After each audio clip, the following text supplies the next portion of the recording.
Hey guys, thanks for joining me today. And in today's video, we're going to find out how many of these facts about Abraham do you know? I know you know a lot, but let's find out for fun. But before we get started, be sure to like and subscribe for more videos like this, as well as my other videos on faith, health, and beauty all year round. So, you know Abraham was the man who God gave his ultimate promise that his descendants would be more than the sands of the sea. And that means they're more than just the Jews that exist in Israel and in some pockets around the world, such as in Germany and the Sephardic Jews that are in Spain. There are a whole lot of people who are walking around that are Abraham's descendants and don't know it because they've been taught differently or told differently.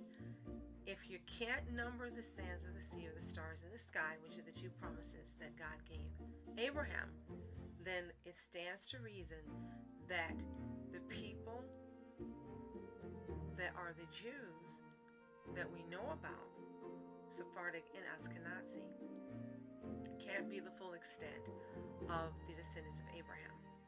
So let's get started. 1. Abraham's story is told in the book of Genesis, and it's actually a pretty long story when you compare it to other prophets and men whose stories were told. Ali, we don't find out very much about the first half of Abraham's life prior to him leaving home and his family and traveling to the land that the Lord showed him at the age of 75. Number 2, Abraham was the first of the patriarchs. Abraham, his son Isaac, and Isaac's son Jacob, father of 12 sons, the progenitors of the original 12 tribes of Israel. Abraham was considered the first Jew, having discovered God at a young age and becoming the first to follow God's instructions. Number 3, Abraham's father was Terach. We are told that Abraham was one of 3 boys born to Terach, a descendant of Shem, the son of Noah. Terach was an avid idolater who sold idols to others, and when one takes into account Terach's deep investment in idol worship and his close association with the evil king Nimrod, Abraham's turn to God is even more impressive. Number 4, Abraham's mother was named Amalai. And this fact comes to us by way of the Talmud, which lists the otherwise unknown names of many biblical personalities, and according to tradition, Nimrod, who thought he was a fake god, wished to kill Abraham, and Terach hid his wife Amalai and their son Abraham in a cave for many years. Number 5, his wife was Sarah, or Sarai, before her name was changed. Number 6, he was a brave warrior, and that's something we really don't hear much about. We hear about how he was loyal to the Lord and followed the Lord and believed in the promises. But upon hearing that his nephew Lot had been taken captive during the war, Abraham took his men, beat the enemies, and freed the captives. Not wishing anyone other than God to take credit for his material successes, Abraham refused to take any spoils from the war. Number 7, he spread awareness of God. Abraham established an eshel, which the sages interpret as either an orchard to feed wayfarers or an actual inn. In addition to feeding people and making sure they had water to drink as they traversed the desert, Abraham would also teach them to thank God for the bounty they had enjoyed, thus making sure that God became known far and wide. Number 8, Abraham married an Egyptian concubine. Now Sarah was barren, and as the decades passed, the couple yearned for a child. Sarah gave her his maid Hagar, and Hagar gave birth to Ishmael when Abraham was 86 years old. Number 9, God changed his name. Abraham and Sarah were originally named Abram and Sarai.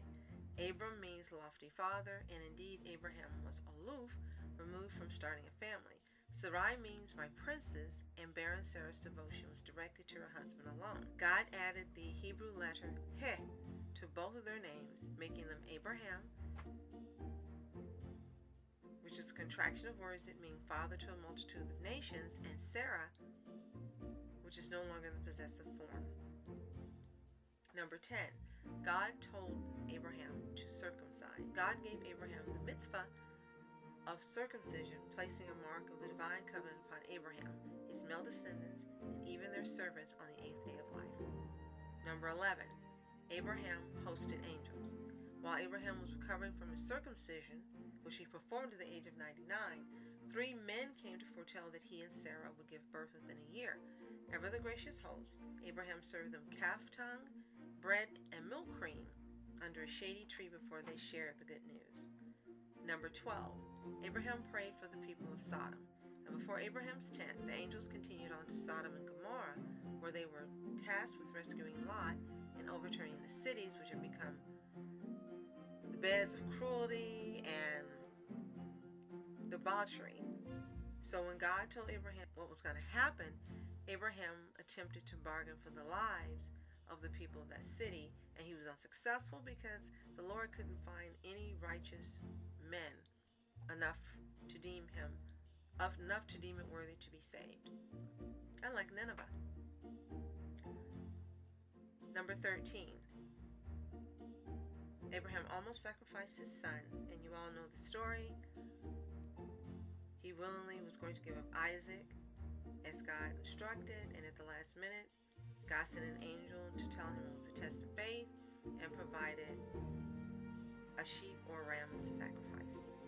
Number 14, Abraham purchased land in Hebron. Now, after his beloved Sarah passed away, Abraham purchased a cave there to bury her in. And it was offered to him as a gift, but he didn't want to owe anyone anything. So he insisted on paying for it generously. And according to tradition, this cave in which the patriarchs and matriarchs, with the exception of Rachel, would all be buried, it was none other than the very spot where Adam and Eve were laid to rest. Number 15, Abraham passed 10 tests.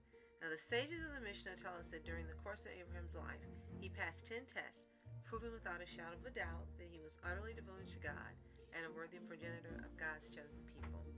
Number 16, Abraham and Sarah did a lot of traveling. And in a couple of places, he pretended that Sarah was his sister instead of his wife because he didn't want them to kill him to take her, because it's said multiple times that Sarah was exceedingly beautiful. And Sarah died first, and when Abraham passed away, he was buried alongside her in Hebron. Number 17, Abraham lived to 175 years old. The Bible tells us that Abraham passed away at that age. And in describing his old age, we're told that Abraham was old, advanced in days. Number 18, Abraham was the first of the 7 shepherds. The Talmud lists Abraham among 7 great men, which identifies as the 7 shepherds mentioned in the book of Mishnah. So how many of these facts did you know about Abraham? Let me know in the comments below. And if you have some others that I didn't cover, be sure to share them with us in the comments below as well. Now, be sure to like and subscribe for more videos like this, as well as my other videos on faith, health, and beauty all year round. This has been a lot of fun. I hope you've enjoyed it as much as I have. Thank you so much for joining me today. My name is Julie. Continue to be happy, healthy, and whole. See you next time.